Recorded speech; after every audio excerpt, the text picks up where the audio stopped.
불교 강좌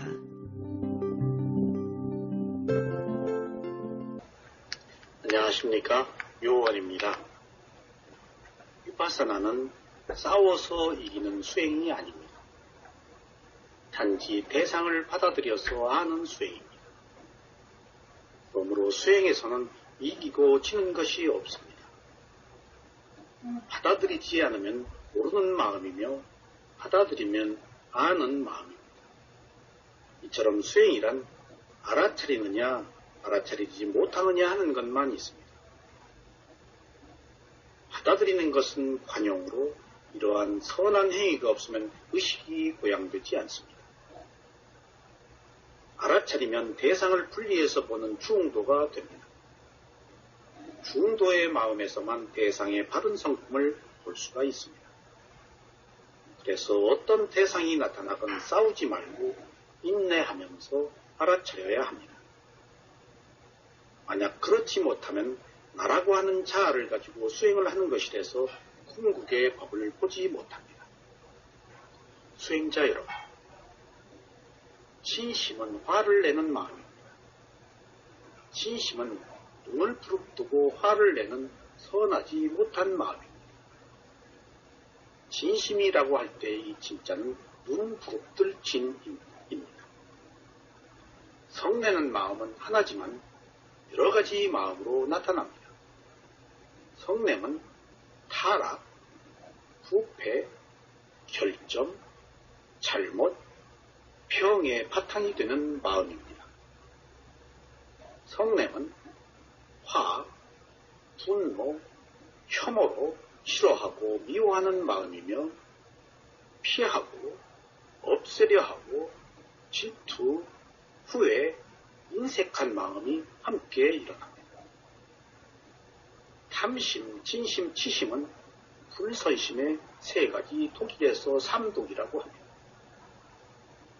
불선심은 반드시 불선행을 하여 그에 따른 불선과보를 받습니다. 그래서 언제나 우리는 알아차려서 이러한 불선의 과보가 일어나지 않도록 해야 되겠습니다. 탐욕이 있을 때는 탐욕이 있네 라고 알아차려야 하며, 화를 낼 때는 화를 내고 있네 라고 알아차려야 합니다. 그리고 자신이 어리석다고 알았을 때는 어리석었네 라고 단지 그렇게 알아차리고 말아야 합니다. 수행자 여러분, 오늘은 무명으로부터 시작된 12연기의 맨 끝인 생을 원인으로 노사가 일어나는 것에 대해서 말씀드리겠습니다.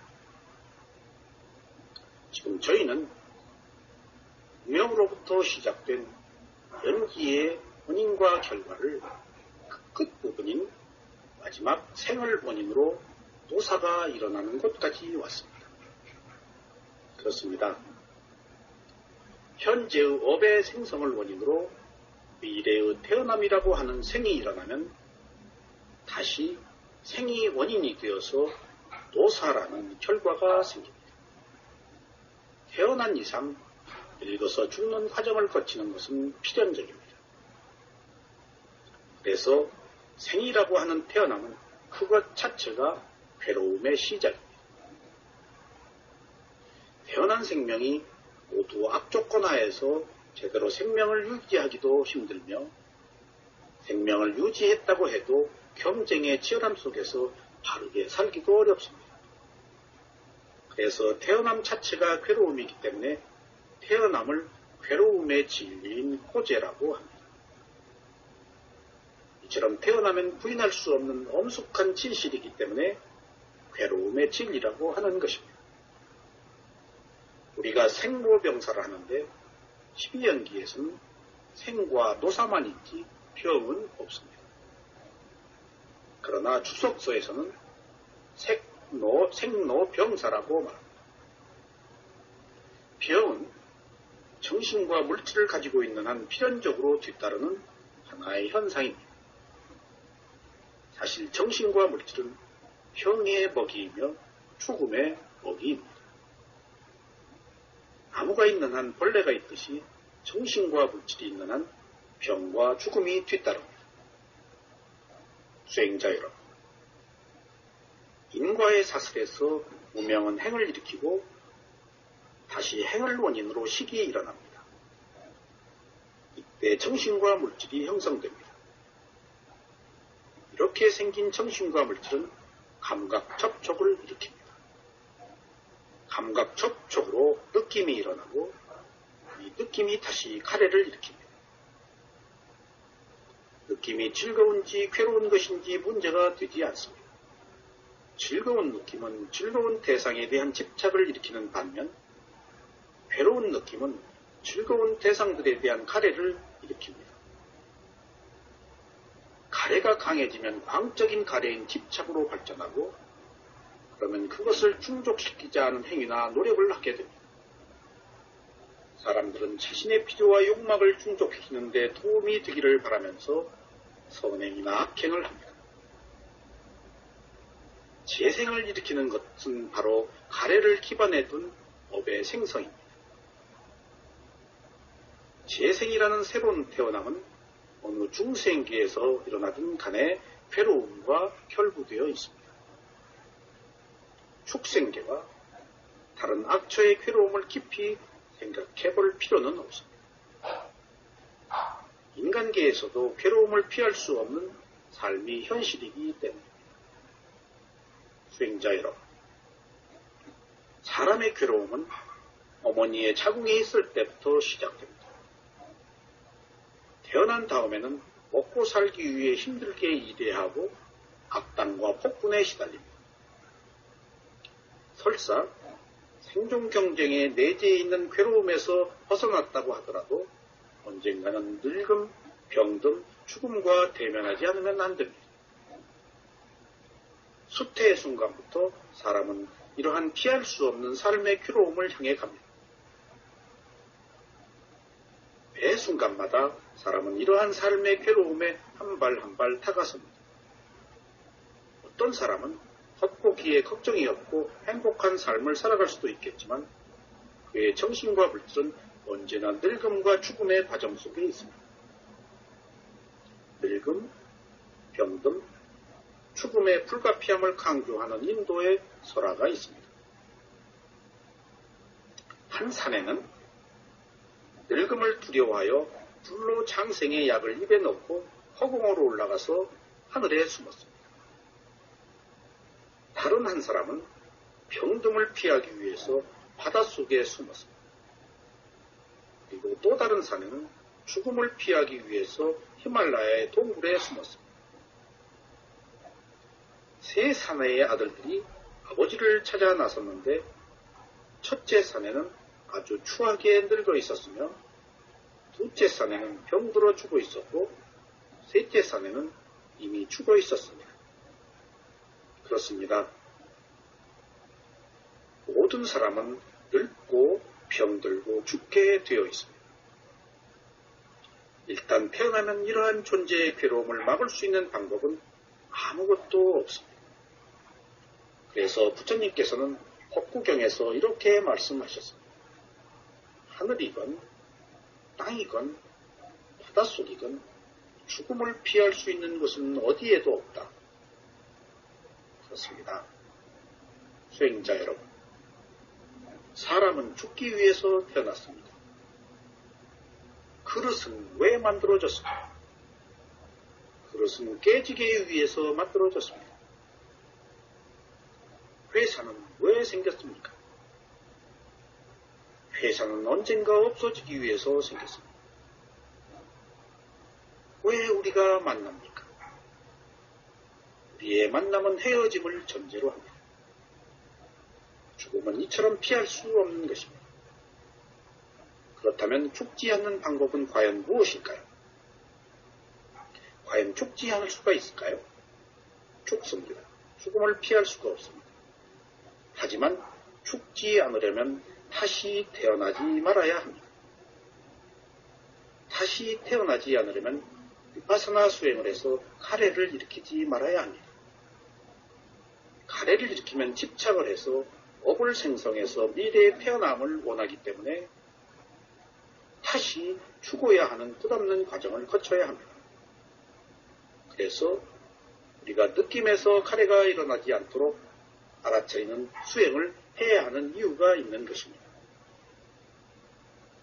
무너지고야 말 정신과 물질의 테두리 안에서 재생이 일어나는 한 죽음과 다른 두 가지의 삶의 괴로움은 피할 길이 없습니다. 재생은 슬픔, 근심, 탄식, 번민에 이릅니다. 우리는 가족의 일원이 죽을 때 슬퍼합니다. 우리가 끔찍히 사랑하는 아들이나 딸을 잃었을 때도 슬픔을 걷잡을 수가 없습니다. 아내나 남편이 죽었을 때에도 그 슬픔을 무엇과 비교할 수가 없습니다. 또 다른 슬픔의 원인은 못된 관리, 강도, 도둑, 화재, 홍수, 태풍, 가증스러운 상속자들로 인해 재산을 잃는 것입니다. 또한 슬픔은 질병에 시달리고 건강이 나빠지면 일어납니다. 어떤 환자는 너무 의기소침하여 회복하는 데 걸림돌이 되기도 합니다. 도덕적으로 양심적인 피고와 제가자의 경우 계획이 훼손되면 근심을 합니다. 그래서 알람부사 본생경에 나오는 선인 이시신카는 자신의 청정한 계행이 한 천녀의 유혹으로 훼손되자 극심한 번민에 괴로워했습니다. 그릇된 스승의 지도 속에서 삿된 견해에 찬동하여 바른 견해를 저버린 뒤에 자신의 잘못을 깨달은 사람들의 근심과 후회도 고통스럽습니다. 사실 앙굴리말라도 매우 선한 사람이었지만 스승의 잘못된 고임에 빠져 많은 사람들을 죽이고 마지막에는 선한 과보를 받아서 아라한이 되는 그런 고통스러운 과정이 있었습니다. 이외에도 슬픔, 번민, 탄식을 일으키는 사고, 강도에 의한 고통, 생계를 꾸려나가고 생활 필수품을 확보하는 어려움과 같은 다른 많은 삶의 불행도 있습니다. 지옥, 죽생, 악귀의 육체적 고통을 깊이 생각해 볼 필요도 없습니다. 왜냐하면 마음이 있기 때문에 사람도 괴로운 감각 대상과 맞붙을 때마다 고통에 휩싸입니다. 게다가 정신적으로도 고통스럽기 때문에 엎친 데 덮친 격입니다. 사실 저희 명상원에 오시는 분들에게 저는 가끔 이런 질문을 합니다. 요새 어떻게 먹고 사느냐? 먹고 사는 것이 그렇게 간단치가 않습니다. 이 한 몸 누일 것, 이 한 몸 입을 것, 이 한 몸 먹을 것이 그렇게 생각처럼 간단한 것은 아닙니다. 그래서 산다는 것은 모두 고통입니다. 그리고 또 이렇게 질문하기도 합니다. 숨 쉬는 거 봤어요? 이 질문은 이 고통 속에서 벗어나는 길은 고통만 한탄하지 말고 그 순간 일어나고 꺼진 호흡을 지켜봄으로써 고요함을 얻으라는 이야기입니다. 그렇습니다. 성냄으로부터 자유로운 아라한이나 아나함은 여기에 해당되지 않으며 육체적인 고통을 겪더라도 평온합니다. 자아가 있다는 전도된 인식이 없는 사념처 수행자도 그러합니다. 그래서 우리가 괴로운 느낌으로 고통을 받을 때 그 괴로운 느낌을 알아차려야 한다는 부처님의 가르침이 중요한 것입니다. 과거에 자신이 겪었고 현재 겪고 있는 또 미래에 겪을 좌절과 불행을 생각할 때 사람들은 불행합니다. 공경에 처해 있고 불행에 눌려 있는 자신을 발견할 때 가슴이 아프고 심란합니다. 이러한 괴로움은 모두 태어남에서 비롯된 것들입니다. 삶이란 자아가 없는, 설령 즐기는 그러한 자아가 있다 해도 즐길 만한 좋은 것이 없고 모두 괴로움인 것입니다. 연기법에 따르면 한 생이 다른 생과 연결되는 유일한 고리는 원인과 결과의 관계라고 합니다. 한 생의 무명의 토대를 둔 가래, 업의 노력 등에서 식과 정신과 물질과 6가지 감각 장소, 감각 접촉, 느낌의 5가지 과보가 생깁니다. 이것이 오온입니다. 이러한 과보는 재생으로 시작하여 늙음과 근심, 그리고 태어남과 죽음 사이에서 다른 괴로움을 거쳐 결국에는 항상 죽음으로 끝이 납니다. 부처님의 이러한 가르침은 행복과 자아가 실제한다는 전부된 인식을 가지고 있는 보통 사람에게는 호소력이 없을 것입니다. 그러나 무아와 괴로움은 틀림없이 존재의 현실로 천인계에도 예외가 아닙니다. 일부 땅에부터 사는 아귀는 생존을 위해 처절하게 노력해야 하므로 사람보다 더 비참합니다. 그들을 위니빠띠가 천인이라고 하는데 낮은 천인의 부류에 속하는 아귀나 악령 따위가 여기에 해당됩니다. 하늘의 어떤 천인들은 거처도 좋지 않고 시종들도 많지 않기 때문에 행복하지 않습니다. 천상이라고 해서 모두 행복한 것은 아닙니다. 때로는 무료함이 보통일 수도 있습니다. 수행자 여러분, 천인들의 왕인 채석존조차도 불법이 선포되기 훨씬 전에 선업으로 천인계에 태어났기 때문에 자신은 그다지 빛나지 않는 것과 부처님 시절에 선업을 쌓아서 자기보다 더 빛나는 천인들을 보면 숨어버릴 수 없다고 그렇게 하사파 장로에게 고백하기도 했습니다. 그렇습니다. 천상을 다스리는 채석전 왕도 수다원을 보면 부러워합니다. 왜냐하면 수다원은 괴로움을 끝내는 지혜가 있기 때문입니다. 다음 시간에도 계속 말씀드리겠습니다.